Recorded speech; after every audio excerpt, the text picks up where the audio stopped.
आपको क्या लगता है कि टॉपर के रूटीन को अगर आप फॉलो करेंगे तो आप टॉपर बन जाएंगे?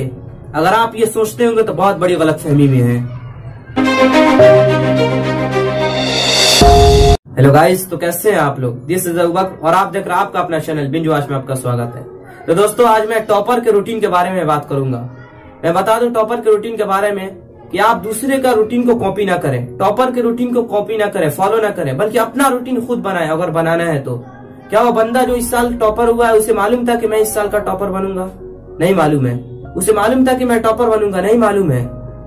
उन्होंने अपने से रूटीन का डिजाइन किया, अपने हिसाब से एक रूटीन को बनाया और अच्छे मार्क्स गेन किए। आप भी खुद अपने से रूटीन को बनाइए अगर बनाना है। दूसरे का रूटीन को बनाना है तो आप खुद अपना रूटीन तैयार कीजिए, अपना रूटीन बनाइए। दूसरे का रूटीन को कॉपी मत कीजिए, टॉपर्स के रूटीन को कॉपी मत कीजिए, क्योंकि उनको पता था अपने हिसाब, अपने घर के हिसाब से उन्होंने अपने रूटीन का डिजाइन किया होगा, अपने घर के एतबार से अपने रूटीन को तैयार किए होंगे कि कब मैं फ्री रहता हूँ, उस हिसाब से रूटीन को बनाए होंगे।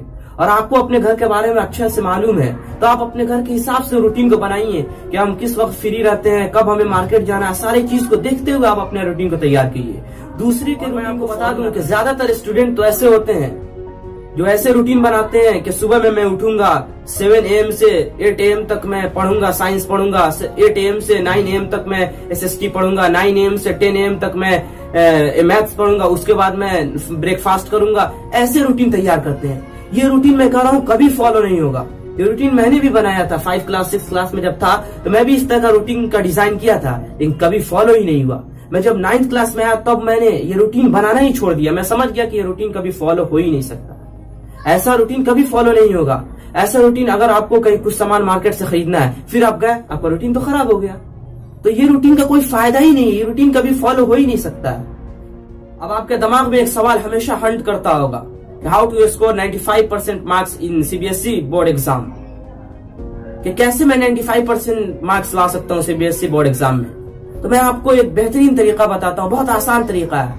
आप हार्ड स्टडी के पीछे ना भागे, हार्ड लेबर के पीछे अपना भागे, बल्कि स्मार्ट स्टडी के पीछे भागे। स्मार्ट स्टडी करें तब आप एक अच्छे मार्क्स ला सकते हैं। कोई भी टॉपर से आप पूछ लें, किसी भी टॉपर से, उन्होंने हमेशा स्मार्ट स्टडी किया होगा, कभी भी हार्ड स्टडी के पीछे उन्होंने नहीं भागा होगा। इसलिए आप हार्ड स्टडी ना करिए। हार्ड स्टडी किया और स्मार्ट स्टडी किया, दोनों में कंपैरिजन मैं आपको बताता हूँ। हार्ड स्टडी वो है कि आप हमेशा रट्टा मार रहे हैं, रट रहे हैं सब्जेक्ट को, और स्मार्ट स्टडी ये है कि आप कम समय में ज्यादा से ज्यादा नॉलेज को कैसे गेन करेंगे, ज्यादा से ज्यादा कैसे याद करेंगे कम समय में।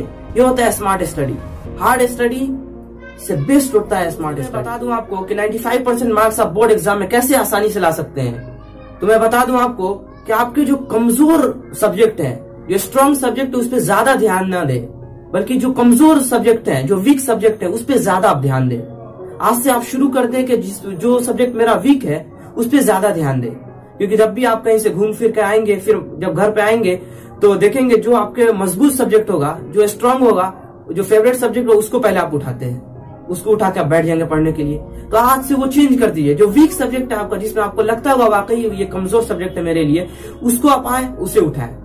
जब आप आए कहीं से घूमकर, तो उस सब्जेक्ट को उठाए जो वीक है आपका सब्जेक्ट, उस सब्जेक्ट को आप पढ़ें, तो ताकि वो भी सब्जेक्ट आपका मजबूत हो जाए। आप ऐसे लगातार 2-3 महीने जैसे पढ़ेंगे, आपका सब्जेक्ट फेवरेट सब्जेक्ट बन जाएगा।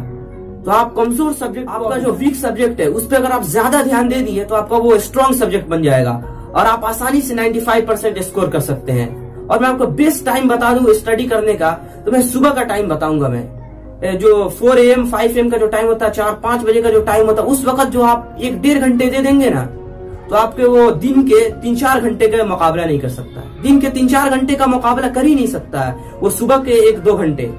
इसलिए मैं कहूंगा कि सुबह में 1-2 घंटे जरूर पढ़ें, आप रिवाइज करें या कुछ भी करें, जरूर पढ़ें सुबह में, ताकि आपका जो उस वक्त जो माइंड फ्रेश रहता है, जो भी चीज आप याद करेंगे वो हमेशा के लिए, मतलब कि ज्यादा दिनों के लिए वो चीज आपके दिमाग में बैठ जाएगा। अगर मैं CBSE बोर्ड एग्जाम की बात करूं तो अभी 1 मंथ बचे हुए CBSE बोर्ड एग्जाम के, तो मैं इसमें बताऊं कि कैसे स्टडी करना है। तो मैं बता दूं कि NCERT को ध्यान में रखें, NCERT बुक को पूरा ध्यान में रखें आप, और इसके हर एक क्वेश्चन को आप ध्यान में रखें। और मैं अगर साइड बुक की बात करूं तो साइड बुक आप खुद से चूज कर सकते हैं, जो आपको अच्छा लगा उस साइड बुक को आप चूज कर सकते हैं, उससे भी आप देखते रहें।